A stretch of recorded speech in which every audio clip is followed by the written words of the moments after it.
Mad Mike. Welcome back to Sharp Pointy Things. Today we're going to make another brief diversion to shooty boomy things. These are some drillings out of my collection. Drillings are a 3-barreled gun, typically a double shotgun over a single rifle, but there are other layouts. We're going to bring the camera in so you can all take a look, and we'll go through these one at a time. So this is a drilling by Fenbau of Zuhl. A lot of guns are made there. This is a more modern one and has this massive cross block, as well as a double underlug, which is very common with the German guns. They're built like tanks. They lock up incredibly tight. And this is a standard double shotgun 20 gauge in this case over an 8x65 rimmed rifle. So you have the front trigger for the right barrel, the rear trigger for the left barrel, and when you slide this up to rifle, the front trigger is now the rifle barrel. So this is the safety. On some, that's the barrel selector. They're all different. Some have just a button there. It's got some very pretty engraving overall, a claw scope mount, and there is the rifle sight. I'm going to take this apart.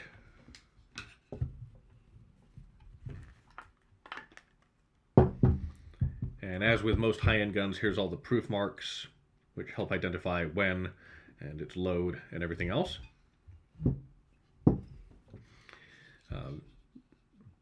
Everything's engraved to some degree. Some go way over the top, but this has some quite nice floral work and game scenes on the side, which is very common. Where possible, the screws are properly clocked. Given this is almost 100 years old, those screws almost perfectly line up. Buffalo horn. And so this is the standard pattern, which is a double shotgun over a single rifle.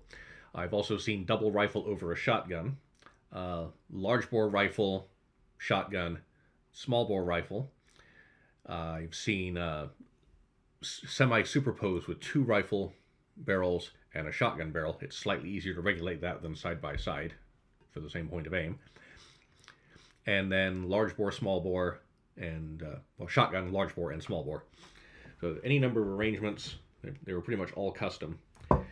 Part of the reason these guns exist, I mentioned this on a previous one, is that Germany has taxes or licenses on every gun. So a combination gun gives you more opportunity for game without having to purchase additional firearms. And their seasons for hunting aren't set up the way ours are. It's perfectly feasible to be out looking for, say, deer and be able to bag some birds. So this puts everything together. They balance incredibly nicely. They lock up very tightly. We'll get a couple of close-up photos of the engraving on this and move to the next gun.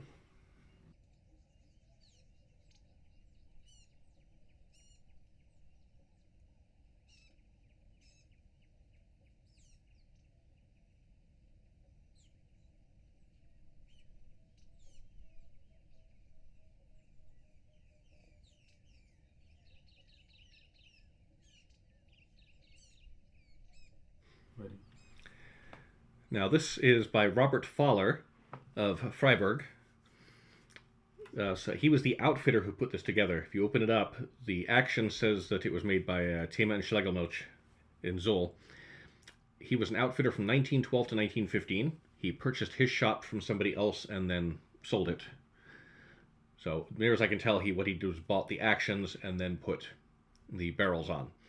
This is the prettiest one I've got. It's got full relief engraving, floral fences. It's got very tasteful engraving down here and another game scene on the side. You are not going to hunt an animal that size with an 8x58 sour rimmed cartridge. It's actually a relatively low power cartridge. It's good for small deer only. And this is 16 gauge. 16 gauge is pretty much standard for German guns. The German hunting guns for them, they call it the one true gauge. A heavy 16 is on par with a 12, a light 16 is on par with a 20. Of course, in America, we push 12 gauge up to 10 gauge Magnum loads, and there's nothing wrong with that, but these did not do that. This was originally 2.5-inch chambers. It has been reamed out for 2 3/4, which is common with a lot of these and perfectly safe with most of them, but you should still have a professional inspect it before doing that, or if that has been done. Looking back at the stock, this is buffalo horn, and the cap is buffalo horn. There's this beautiful walnut. I'm not sure quite where they sourced it. This gun has a cartridge trap for spare ammunition for the rifle. And then the barrel selector is there. Sorry, the safety is there. The barrel selector is there. So that's on safe. That's on fire. Shoot.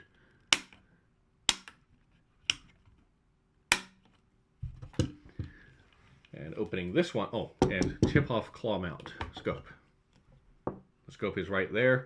This is an original Zeiss optic from 1912. And it realigns perfectly every time you snap it on. It's exactly where it needs to be. Let's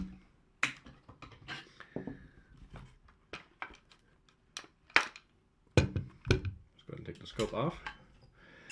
And once again, proof marks identifying it. So this was made between 1912 and 1915, but given how some of the proof marks are, it was definitively 1912 with the information we have. So this gun's 113 years old, 112 years old, and shoots beautifully.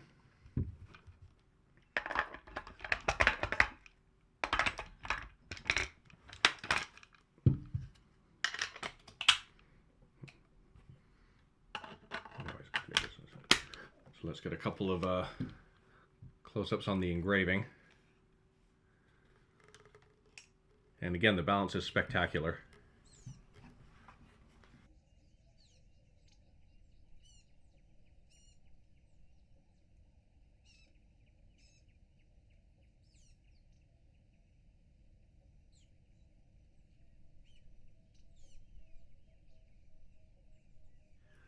Now, while we're up close on this one, first of all, again, all the screws are properly clocked fore and aft.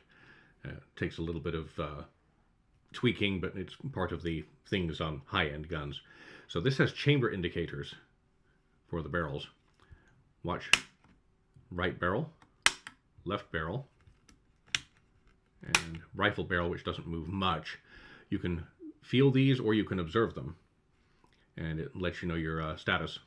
Now, this is by Greifeld and Company, Zoll, Germany. My wife got me this as an anniversary present. I have an amazing wife. This one isn't necessarily quite as pretty as the other two, but this has every mechanism on the planet. So, like the other one, this has, oh, and this is 12 gauge over 25-35 Winchester. So the ammunition for this one is actually a little easier to find. You don't have to get custom loads. It's not a common round, but it is available off the shelf.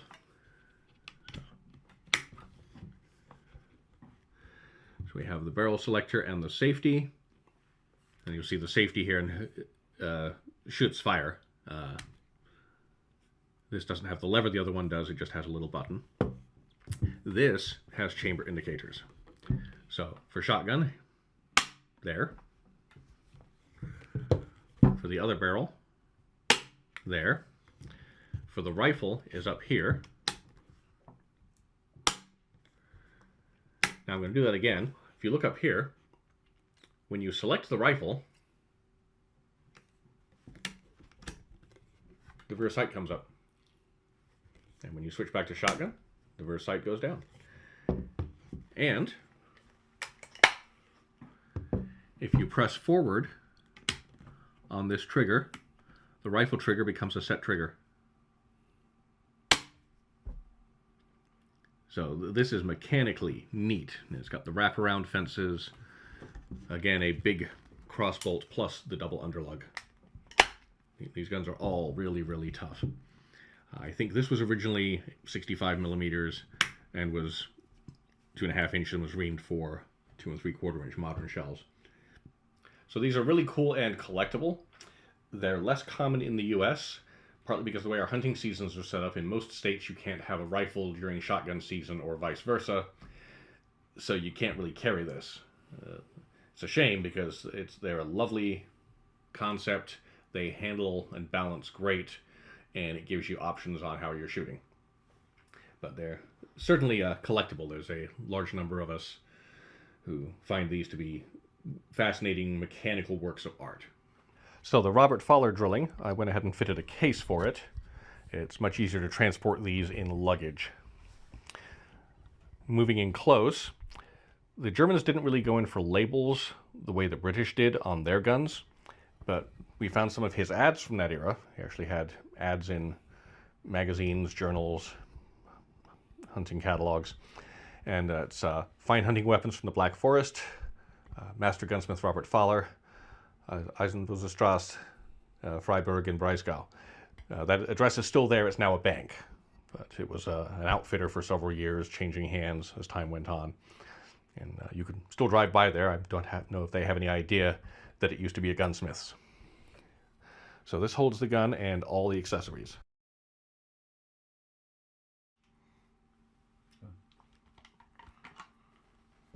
So the scope goes right in there.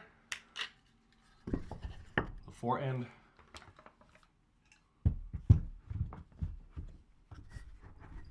The barrels. The action goes here and gets fastened in. Brush. Oil bottle. 2 snap caps for function check. A rosewood cleaning rod. 2 screwdrivers for taking it down and a supplemental cleaning brush. These are the brushes and jags for the bores. It's modern, but I went ahead and got a bore snake because it's a whole lot easier to run that down the bore than to mess with the brushes unless there's a lot of residue. I keep desiccant in the case, just as it's a good idea. Cleaning pouches. And then I commissioned Lever Gun Leather here in the US. I told him I wanted a European roe deer. So this sling fits onto those standard European sling mounts, and he did a marvelous job of matching it up. It's just striking. So when I do carry it, that's the sling I use.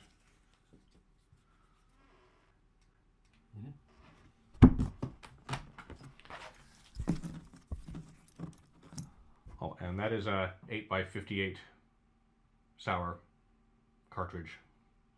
So it's basically a 9.3x72, which is very common. That's been shortened and lightened.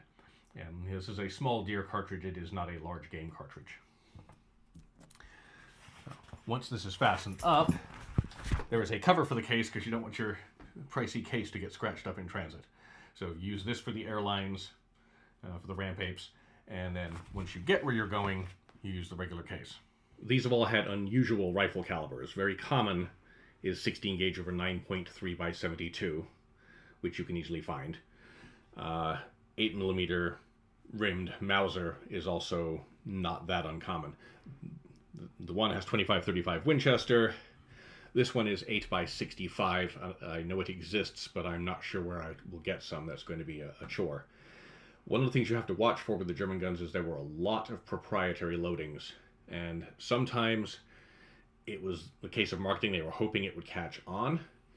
Sometimes they, using the science they had, they analyzed what would be best for the game they were looking for and came up with basically a wildcat load. And as long as you were buying from that outfitter, that maker, you know, the ammo was available, but then it wasn't very common because these weren't that common, and then it went away. Occasionally you had a maker or outfitter who was trying to keep the market for the ammo, so they used an unusual caliber because you had to buy the ammo from them. And if you're in this kind of market, I mean, there's nothing wrong with that. You get a specified load from the maker that fits your needs. Also, occasionally, there was some pretentious fop who requested a custom caliber. Part of that was they had a caliber no one else had. It was their caliber. Part of it was no one could borrow ammunition from them while they were out hunting. Hey, dude, you got some? No, you don't. Sorry. And as a side benefit, if someone stole the gun, they couldn't shoot the rifle because they weren't going to get any ammo unless they went to the outfitter who'd provided it, who's going to go, well, why are you looking for that caliber? But so there's all kinds of variations, 8mm of everything from 42 millimeters long all the way up to 76, I think. They're all different cartridges, different loads, and you have to put a lot of research in to find out what they are. But so, drillings. There's also Veerlings, which are 4 barrels. I saw one I almost bought. It was a double 12 gauge with a 40 caliber something, they weren't sure, underneath, and a 22 Hornet in between. And you could literally hunt every animal on the planet with that rifle, that combination gun. And of course, I would feel compelled to create the Guinness category for that, of the most species of game killed with a single gun. But it's an expensive hobby. It's it's worse than drugs, but they're a lot of fun. Thank you very much. So you know the drill below, like, subscribe, all that kind of stuff, so we can do more of these videos. The website is Sharp Pointy Things. It's largely custom stuff and vintage stuff. It varies from time to time, but these videos are meant to be informative. Thank you very much.